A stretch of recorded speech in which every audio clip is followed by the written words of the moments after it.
Good morning and welcome to a special edition of Let It Be Known on this Monday, April 11th, 2022.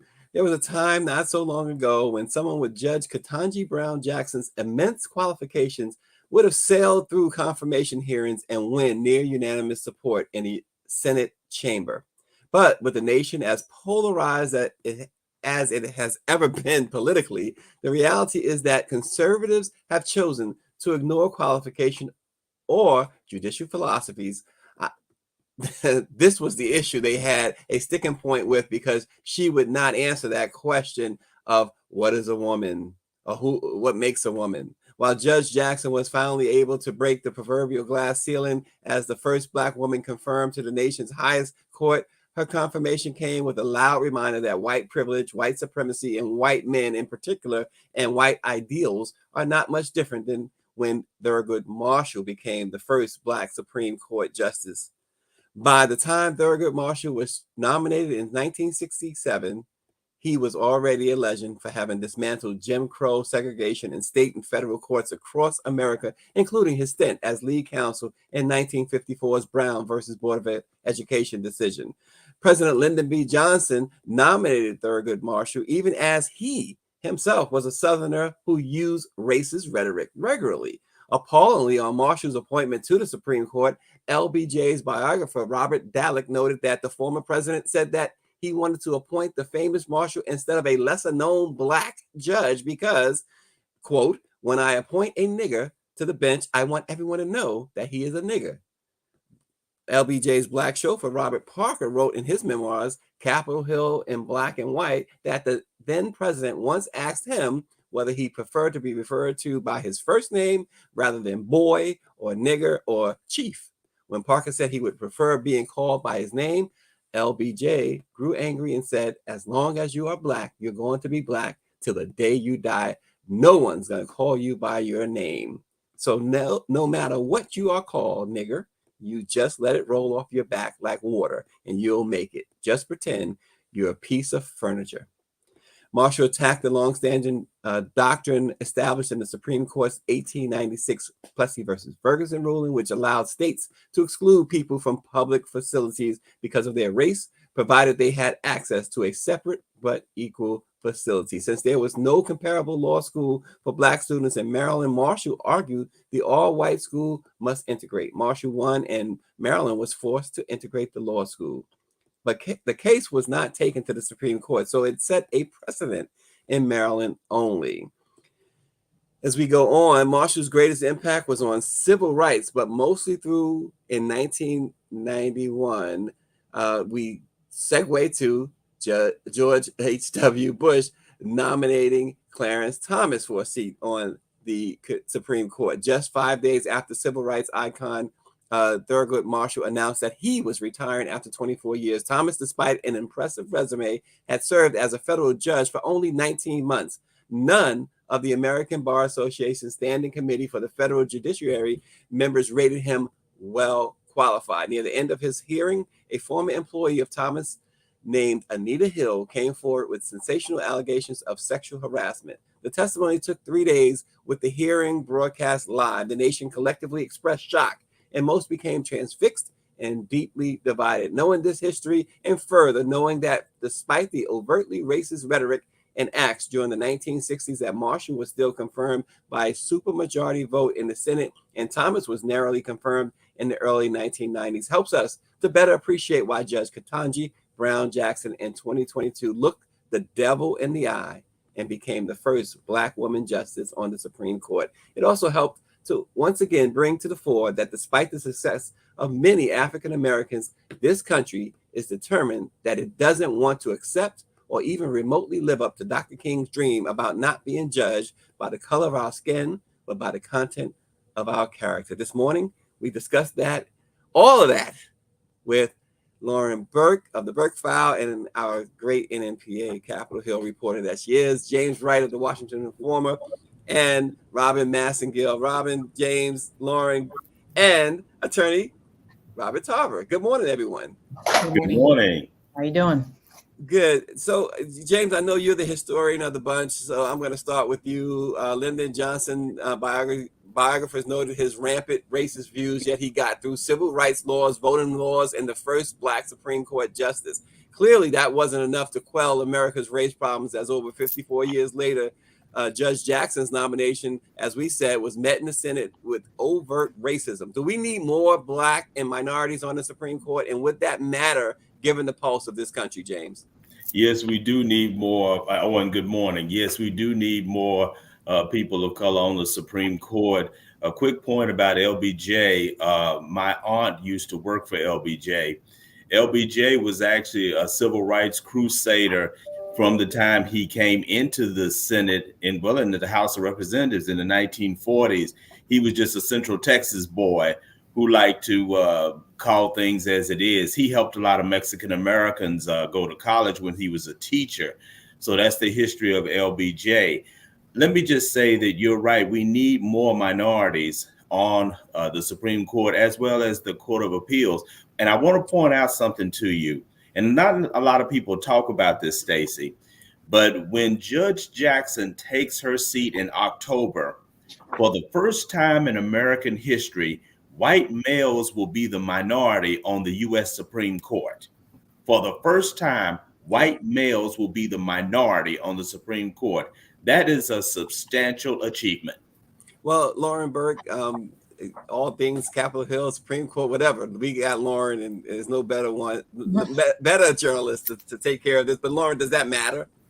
Oh, absolutely, it matters. In fact, when on Friday, when Vice President Harris pointed out that there would be 4 women, I was sort of standing in the back of the lawn there thinking, I didn't even think about that. I didn't even realize with the 4 women, obviously, when Judge Jackson takes the Supreme Court bench. So, yeah, it absolutely matters. It is, I think, a telling thing about our very partisan politics right now that if you look at the Thurgood Marshall vote back in 1967, it was 69-11.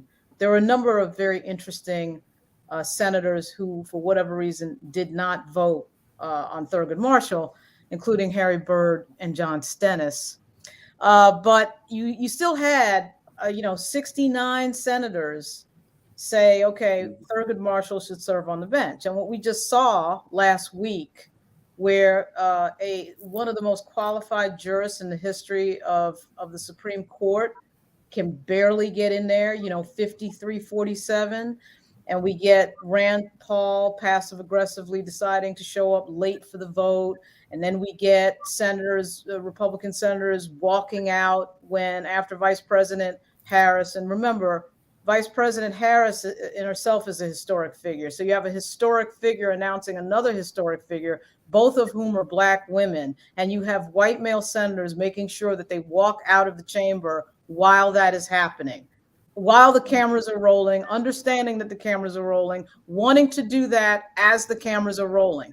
That all followed the fact that we watched 5 Republican white male senators, once again, because remember, the Judiciary Committee only has one female Republican on it.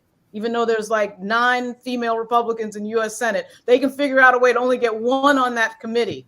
The committee that had all white men on it when the Kavanaugh nomination had. So they did what during that confirmation? They tried to marry the first Black woman to be nominated for the Supreme Court to sexual deviancy. That was their plan. That was what they wanted to do. That's what they wanted to be on camera doing. That's what they wanted to message to their supporters. What does that say about the modern Republican Party? The Republican Party of the 1960s didn't even try to do that. The Jim Crow Republican Party didn't even try to do that. And I know that, there's a Dixiecrat issue there too. But what I'm saying is the white male Dixiecrat edition of our country didn't even try to do that. So let's think about that for a second. Well, Robin, that plays right into, I guess, what I was saying, that America still has a white supremacy problem. And perhaps more importantly, we saw the confirmation hearings and all the dog whistles and the overt, not just the dog whistles, but the overt racism there. Is there something Judge Jackson will be able to do on the bench to help make a difference, or is that asking too much? I think Judge Jackson's presence on the Supreme Court as the first Black woman in and of itself will be impactful. Interestingly, when I spoke with other Black women yesterday about what they saw as her potential on the court, and some of the women that I spoke with felt like she would have to tone down herself, that she would have to dumb herself down on the court. I actually do not believe that. I actually believe that she will be effective. I think that she will bring some integrity to the court that the court is sorely lacking. I think that, when somebody as powerful and as dignified as Ketanji Brown Jackson walks into the halls of the Supreme Court, when you have a Kavanaugh and, I can't even remember her name. She was so just a non-issue for me. I think that upgrades the standard for them. And if they rise to the occasion, then I think she will be impactful just in her presence alone. On the decisions, I think where she will be most impactful is in her dissents, as I've said before. Yeah, Attorney Tarver, Austin Cooper writes in that we need more minorities on the court who remember their roots, unlike Clarence Thomas. And with that, I'm pressing go and let you. Well, look, just to answer your original question, America does have a race problem, and history suggests to us that America will have a race problem as long as it exists. Quite frankly, every society where race is an issue and ethnicity is an issue, those problems continue, and they just never seem to eradicate. But look, it's not that we need people of color on the bench. It's that we need people who have the right philosophical bend, the right judicial temperament, the right understanding of our history as Black people and our role in this nation, the right understanding of where we are, what we have been through, and where we are going. And there's nothing wrong with bringing that to the bench, because that perspective has not been heard, has not been put before the court by a Black woman. That's why Ketanji Brown Jackson is going to be important. Now, you see what it brings us when we just look at color. It brought us a Clarence Thomas. And he is, from my view, he is a charlatan, a legal charlatan, who is not even found to be well qualified. And that's one of the things I think is really significant. We're sitting here and we're talking about Clarence Thomas as if he should be an accepted justice from our point of view on the Supreme Court. He's an illegitimate justice because he's found to be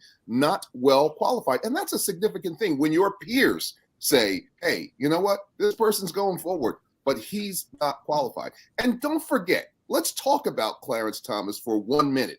As they tried to, as Lauren said, marry Judge Brown Jackson to sexual deviancy, remember, Clarence Thomas talked about his collection of pornographic erotica.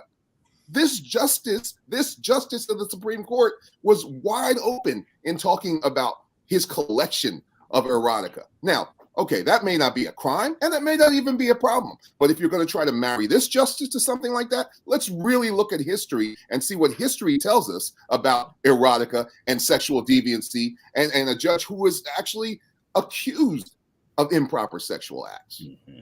Well, speaking of Clarence Thomas, Lauren, James, Robin, what may let's go inside his head for a second if we can. What might he have been thinking? We'll be very lonely there. We'll be very lonely. What might have he been thinking when Judge Jackson was confirmed? I actually met Clarence Thomas in his chambers when I was working at ABC News at the time. They at the Supreme Court have these massive offices. I wasn't surprised the other day to see that he had met with Herschel Walker, who's running for the Senate in Georgia, because he's a big Georgia Bulldog fan, and he had a Georgia Bulldog helmet on his shelf. And Clarence Thomas, like a lot of people who have views that you can't match with the personality, was actually a very personable guy. But let's understand that he's there for a reason. He's there because he's the Black guy who generally hates other Black people when it comes to substance and the law. And that's why the Republicans love him, because as I always say, the Republicans only love Black people who hate Black people. So they, of course, nominate him to be the symbol of that, to be the symbol of nothing that has anything to do with racial justice. And as really a thumb in the eye of the entire seat that was, of course, Thurgood Marshall's seat.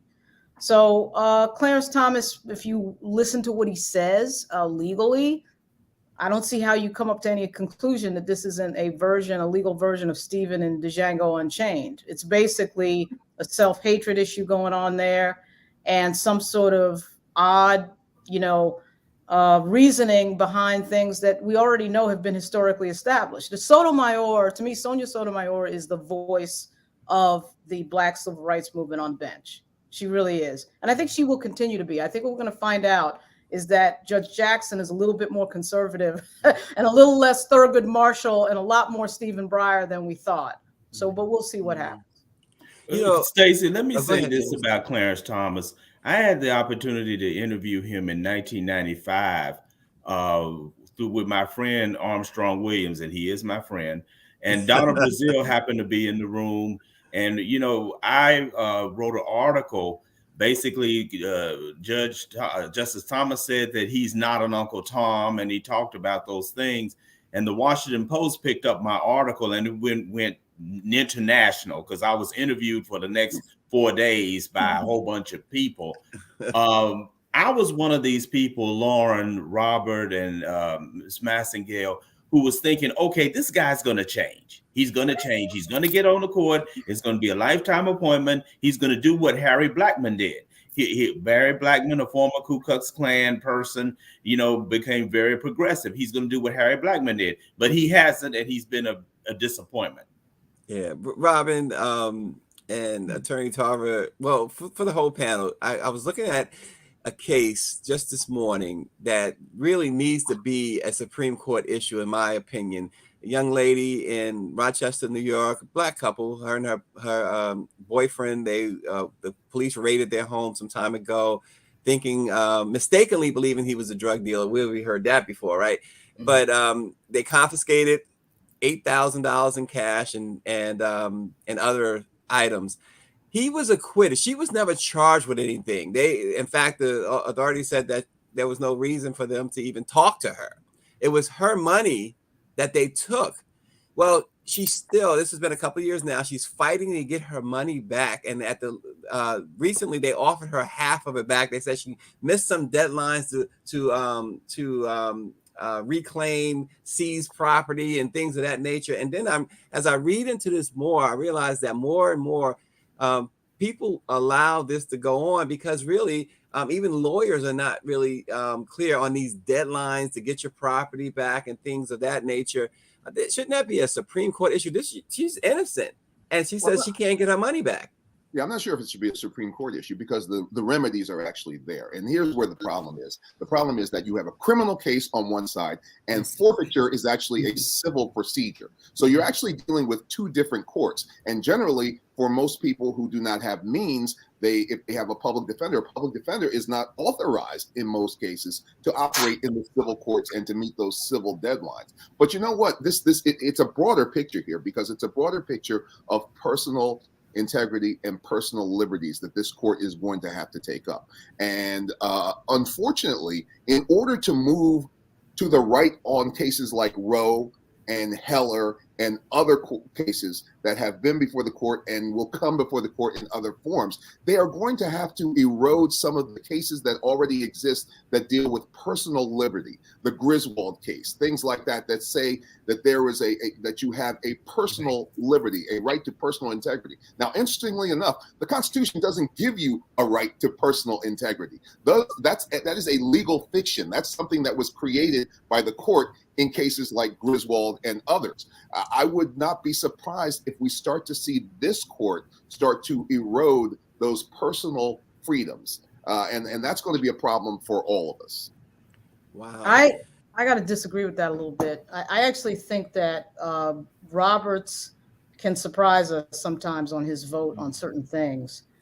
I don't know about civil asset forfeiture cases, but I definitely suspect that we're going to hear some arguments on Sullivan, which is defamation law that definitely needs to be changed because at this moment, there is no equal protection for elected officials who get defamed, period. If somebody comes out and calls you a rapist in public and it gets in the paper, you have zero legal recourse if you have any sort of official title in front of your name. That is just a fact. Now, we're going to find out whether or not Johnny Depp, who is not a elected official, but we're going to find out in Fairfax, near where I am, whether or not he's going to win that one. But Sullivan is in the sights of this Supreme Court, and I can see the votes happening for what would probably be an argument on personal, how somebody is damaged and why somebody who's damaged that's an elected official is somehow not protected equally under the law. Yeah. Lauren, you're right, but just remember, even with Roberts, they are 5-4 at that point. Because right now they're 6-3. And this has been my contention all along, that the problem with this court is that Roberts does not want his name attached to some of this craziness. Now, Roberts has always been a proponent. Roberts has always been a proponent of Roe, of overturning those things. But he's seeing some of these other things where we've seen him weigh in on the other side. Just remember, we had the Warren Court, we had the Burger Court, and now this is the Roberts Court for all history to review and see. I just don't believe he wants his name attached to that. But he is being hijacked here. He doesn't have a real choice. He is on the downside of a lot of these cases that he doesn't even philosophically believe in as a conservative. Well, I am so interested in seeing how this Johnny Depp thing turns out, Lauren. That's a very interesting call right there. Robin, Yes, it is. yeah, we'll see, and I'm sure we'll have a lot to say about that. Robin, there's always talk of limiting the terms of Supreme Court justices who sit on the bench for life if they choose. Should term limits be set, or given the ever deterioration of democracy in America, would it even matter? I actually am at this point, given the posture of the country, I don't think that people like Amy Coney Barrett and Justice Kavanaugh, people that are not qualified to be on the bench, should have a lifetime position that is, regardless, they're basically moved politically. So I am for term limits for the Supreme Court. I'm not sure what that number would be, but I just don't think that people that are not qualified, but that also have political agendas, should be on the court for a lifetime. Yeah, James, I certainly wanted you to weigh in on that as well. With all due respect to Robin, I disagree. I believe that they should stay lifetime appointments. I think the problem is that you have these people, these presidents, who are appointing these people and not properly vetting them, just like President Trump did not properly vet his people. And I mean that with that Neil Gorsuch also. So I do believe there should be lifetime appointments, and I'm against expanding the court too, adding more justices. We just have to work around this craziness in the system. The issue is they were vetted, and I think that the Republicans are, are atrocious. So they put some of the worst people on the bench. And I think that's part of their plan, is to muddy the waters and to muddy the country and to muddy dialogue and muddy the law, which they have done effectively. So they were vetted. They were, they were not seen as qualified. They are not what I would consider pure jurists, like excellent at what they do, like Ketanji is. And so, but yet the Senate still voted them in. So I understand what you're saying, and I respect your opinion, but absolutely not a lifetime appointment for unqualified political judges. Every state in the country has some form of limitation on the term of judges. Now, I would never have believed in term limits up until the present political climate. But now we have become so entrenched that there is no longer a pure process. We saw political theater playing out. We saw entrenchment on both sides. People are not moving either way. And I don't like to do, what do you call it? Whataboutism. That's not what it is. But we're seeing pure entrenchment now. And the only way around this is to be able to say there is a limit to how long a justice will serve. It doesn't affect the justice's perspective. In other words, it's not like they're elected. They're appointed to perhaps 70 or 75. And quite frankly, when you've got justices up there who are 89 and close to 90 years old, I'm sorry, I have those people of that age group around me, and I'm not sure that they should be in a position necessarily, all of them, of making the decisions that require intellectual rigor. And I'm not sure that many of their clerks are not the actual justices in some of these cases. So I believe that we do need to have some sort of alteration. I'm not looking for expansion, but you have to do something to deal with the present paradigm. Lauren, expanding the court, is that ever the answer? No, I'm against expanding the court. I'm against term limits on the court.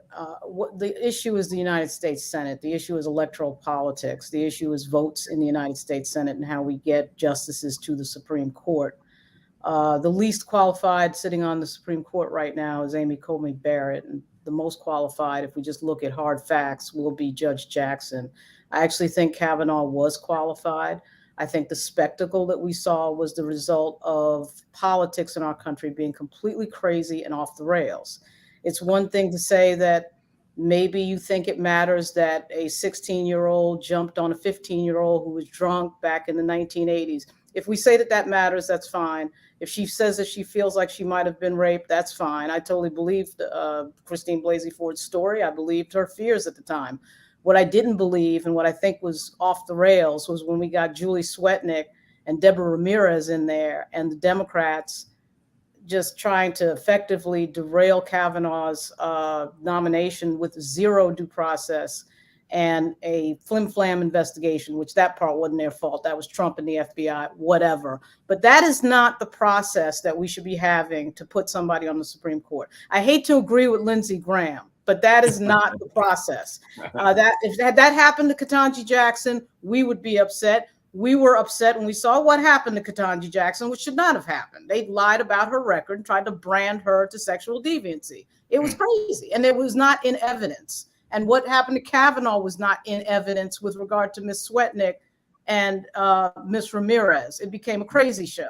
So I understand that it's hard to watch these things when it's people we ideologically disagree with, like Brett Kavanaugh. But Brett Kavanaugh, in fact, was qualified to serve on the court. I think you can make a very reasonable argument that Amy Coney Barrett was not. But the fact of the matter is the president of the United States gets to decide that. And that would be Joe Biden and in the other case, of course, Donald Trump. And how do you fix that with electoral politics? I just want to respond to one thing. I agree with you, Lauren, that yeah, if the Senate were working effectively, then it should happen. But we really have a dog chasing his own tail here, because you have the Supreme Court that reinforces the laws of gerrymandering and other election laws that allows for the Senate to be packed with Republicans who disproportionately represent America in districts where they should not.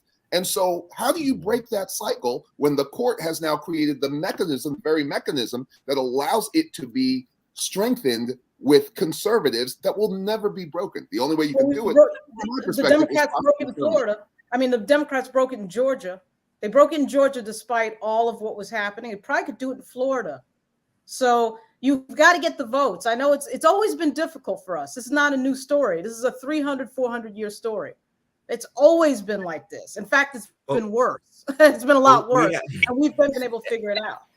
We have about 2 minutes left. And with that, you go nicely into the last part of this is with Judge Jackson, we now will have had 3 Black Supreme Court justices confirmed, right? Sit on the bench. We've had a Black president and a Black vice president. Yet African Americans are still prevented from reaching our full potential. People say vote, and many do. But what else can or should be done to claim our rightful space in a country built mostly on the backs of Black people? Everybody's quiet. It's twofold. Look, we're like everyone else. But the fact of the matter is we have internal struggles, I think, as Lauren is alluding to, that we need to get together. We need to vote. We need to increase our presence. We need to do what we can do to move the ball forward. That's the only thing that we could do at this point. Our history is really incredible. I mean, in terms of Clarence Thomas versus Thurgood Marshall, as I said, we're like everyone else. We have good apples, bad apples from our political and social perspective. Yeah, all right, let's go around the corner.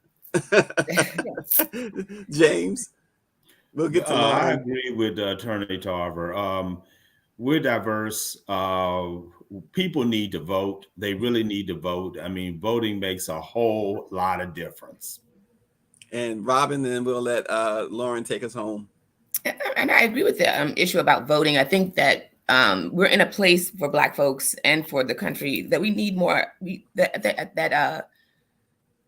has to be something for us to vote for. I mean, I understand. We're in a more difficult place, I think, than we have been in a while, to the extent that, yes, we got Joe Biden in, but what has he delivered outside of Ketanji Brown Jackson and outside of the infrastructure bill? And so I think, yes, it's imperative for us to vote, but I think we're gonna have a very difficult time getting people out to the polls if we do not get something.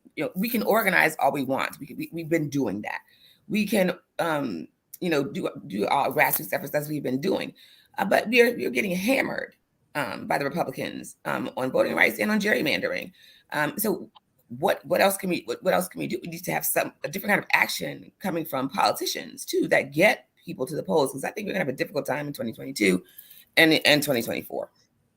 Yeah, David Youngblood, before Lauren, you go, David Youngblood writes that blacks will not have the same freedoms next year as we do now with this court. Go ahead, Lauren.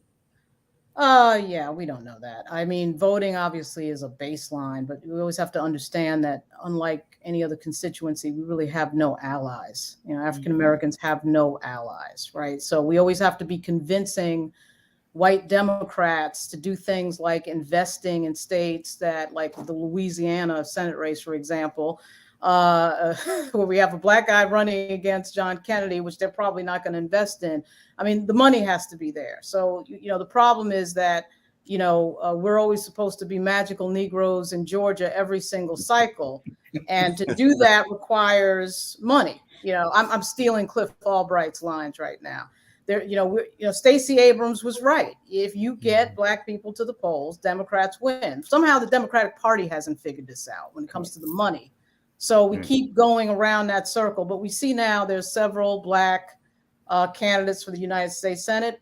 I have no idea why that would not be front of mind. And I have no idea why Joe Biden gets up during State of the Union after what we saw after George Floyd and talks about funding police. I mean, in a direct middle finger to your base constituency in front of the world. Why? You need that constituency to win this November. So the very least you could do is say nothing. But to go out of your way to signal that, oh, no, we're not doing black voters what you want done, we're going to do something else. That is, to me, is craziness. But, a bunch of white consultants at the White House got a hold of him. Jim Carville got a hold of him on the phone, just like they got a hold of Terry McAuliffe in Virginia, which is why he lost, right? And now, you want to talk about funding police. That to me is what we always have to fight as black people, that no other constituency has to fight. Our issues are life and death, unlike any of these other constituencies. I can name 3 or 4 life and death things, which police brutality would be one of them. And yet, here we are. So voting is just the beginning of it. We have to vote with an ultimatum. We have to vote and say, we're not voting for you unless you do this. And that's coming. We're getting close to that, because you're hearing people say now, I'm sick of this. We're not doing this again, because you couldn't pass the George Floyd. You couldn't pass the John Lewis bill on voting rights. You couldn't pass the George Floyd Policing Act. So what am I voting for? So the Democratic Party has to be very careful, because they're about to lose it all. And I don't know that they realize that. Well, James and I are going to put Tarver up for the Supreme Court. That's the bottom line right there. Attorney Tarver, get ready to go through that process. I won't be this person, I tell you that. Oh my gosh. There it is. And that we will let that be the last word right there. Thanks so much, Lauren Burke, as always, Robert Massengill, as always, James. Thank you. Right. And of course, Attorney Robert Tarver of the Tarver Law Firm in New Jersey. Look him up, y'all. He is Supreme Court worthy in our view. So check him out. We thank you for joining. Let it be known. We'll see you tomorrow.